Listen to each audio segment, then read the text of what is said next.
Hi there. I have one more problem in section 7.4 that I would like to take a look at. This is the integral of 7 divided by y times y to the fourth plus 2 dy. So I'm going to do a little bit of a little bit of prep work on this problem before I get started. I would like to write this denominator in a simplified form. Also, I'm going to factor out a coefficient. So we can write this as 1 over y times. I'm going to write this as y squared, quantity squared, plus 2 dy. And then I'm going to use a substitution to simplify the denominator. Now I'm going to reserve u for use later on in the problem, so let's do a x substitution here. I'm going to start by letting x be equal to y squared. Of course, this would mean that y is equal to the square root of x. We'll use this in a little bit. But it follows then that dx is equal to 2y dy. I would like to be able to solve actually for dy, so I'm going to move the 2y over to the left-hand side of the equation. So that is, I'm dividing both sides by 2 times y. So I do now have dy by itself, but it's equal to an expression of both x and y. I would like for it to be equal to an expression of x only. So let's replace. We know y is equal to the square root of x. So 1 over 2 times the square root of x dx is equal to dy. So all of this should be really helpful when we're now looking at our substitution. So here we go. Let's substitute this in. So I will get 7 times the integral of 1 over. All right, so the y is going to be replaced by the square root of x. And then the, let's see, y squared, so this is going to be x plus 2. X squared plus 2, there you go. And then the dy is going to become 1 over 2 times the square root of x dx. All right, so a simplification here gives 7 over 2 times the integral of 1 over x times x squared plus 2 dx. All right, so my problem is now ready for me for the next step. And my next step is going to be partial fractions. So by partial fractions,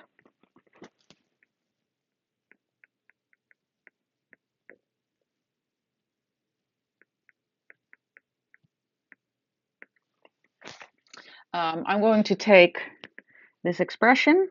Let's just quickly take the 1 over x times x squared plus 2. If we were to expand that, this will expand into a over x plus bx plus c divided by x squared plus 2.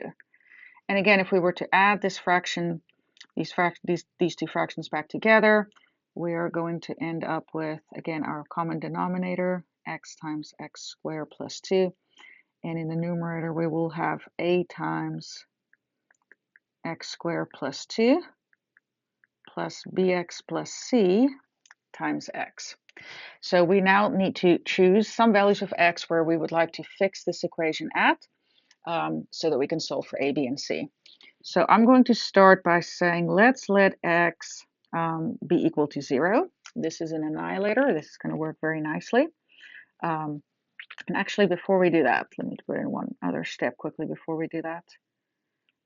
Let's just quickly remember that this equation yielded that we have 1 equal to a times x squared plus 2 plus bx plus c times x. All right, so now we'll let x be equal to 0. This is going to give 1 is equal to 2 times a, which means a is equal to 1/2.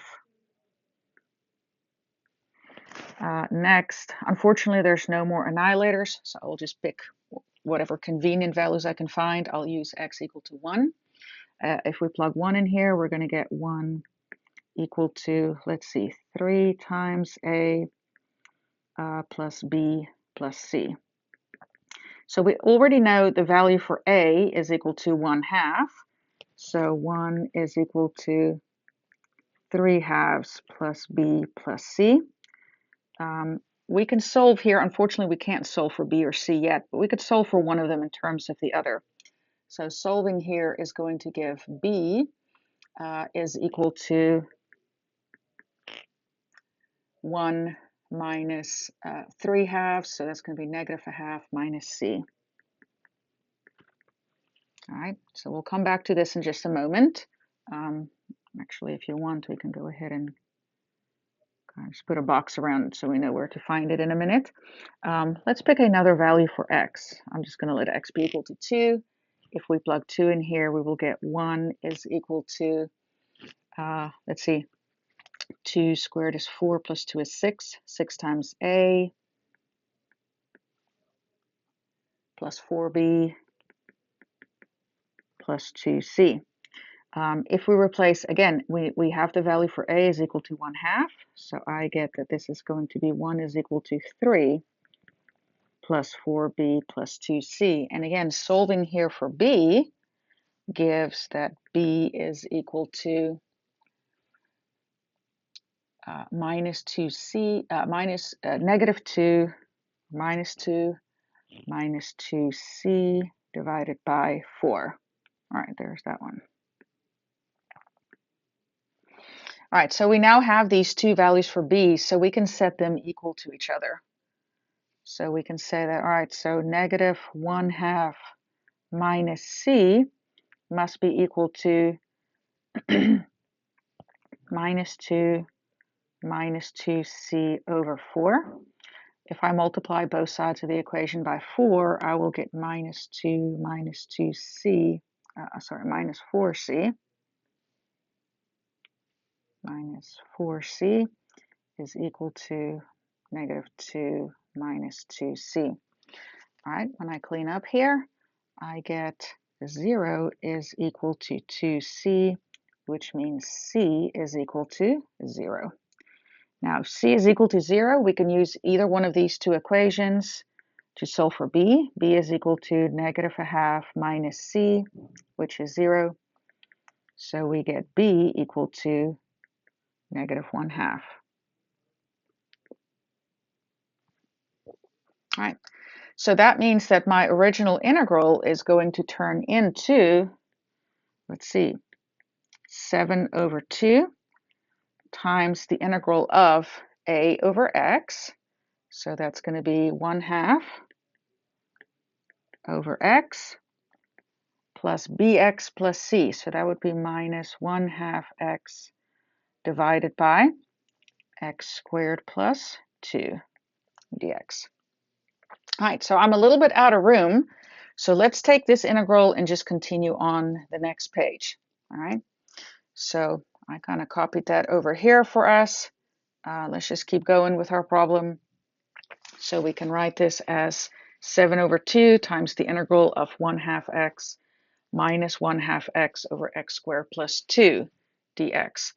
I'm going to factor out the 1/2s, so this will just give 7 over 4 times the integral of 1 over x minus x over x squared plus 2 dx. All right, so we have two integrals here. The first one is not hard. This one over here, we would need a substitution. So we'll use u this time. So if we do a u substitution for this component, if we let u be equal to x squared plus 2, then we see that du is equal to 2x dx. So 1/2 du is equal to x dx. So if we substitute all of this, we get 1/2 times the integral of 1 over u du, which is equal to 1/2 times the natural log of the absolute value of u. And when we substitute back in, this is 1/2 times the natural log of x squared plus 2. So let's just quickly put our whole integral back together here. I have 7 over 4 times the natural log of the absolute value of x minus 1/2 the natural log of the absolute value of x squared plus 2. All right, so there's just a couple things that we need to still do here. Technically, your answer is fine in this form, but it may be that an equivalent answer is listed or required. If that is the case, you may need to combine your logarithms. And so in that case, I would go ahead maybe just and distribute the 7 over 4 again. So this can be written as 7 over 4 times the natural log of the absolute value of x minus 7 over 8 natural log x squared plus 2. Again, we would like for these to match.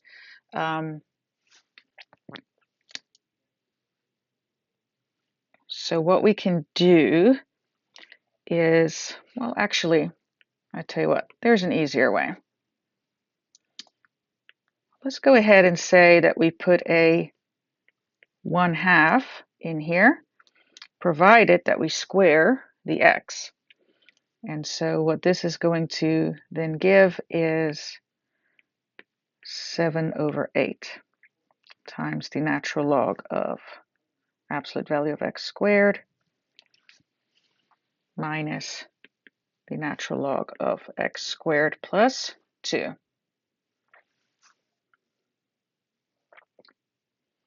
All right, and now we can combine our logarithms into a single log. So this will be the natural log of x squared over x squared plus 2. All right, so one last thing to keep in mind is that we're technically still under x substitution. I think I reminded you up here, but let me quickly remind you again that x is equal to y squared. So let's go ahead and plug that back in. So 7 over 8 times the natural log of, so we're going to get y squared, quantity squared, divided by y squared, squared plus 2. And so finally I get 7 over 8 times the natural log of y to the power 4 divided by y to the power 4 plus 2.